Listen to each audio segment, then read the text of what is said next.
আসসালামু আলাইকুম। সবাই কেমন আছেন? আমি আল্লাহর রহমতে ভালো আছি।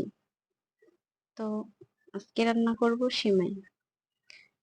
প্রথমে আমি ২ লিটার দুধ দিয়েছি চুলায়। সেটা ভালো করে ফুটিয়ে নিব। ঘন হয়ে আসলে দিব ২ টা তেজপাতা, ২ টা এলাচ, ২ টা দারচিনি, কয়েকটা কিশমিশ। তারপর দিয়ে দিব স্বাদ মতো চিনি, যে যেমন পছন্দ করেন। একটু ভালো করে নাড়াচাড়া করে দিয়ে দিলাম একটু লবণ। তারপর দুধ ভালো করে ফুটে আসলে ঘন হয়ে গেলে দিয়ে দিব ভেঙে রাখা সিমাই। সিমাইটা দিয়ে ভালো করে নাড়াচাড়া করব।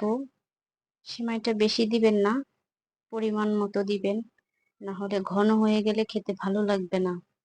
একটু নরম টাইপের থাকবে, একটু খেতে ভালো লাগবে। যাই হোক, দেখেন এই যে আমার লাস্ট ফিনিশিং, কত সুন্দর কালারটা এসেছে। ভালো লাগলে লাইক দিবেন।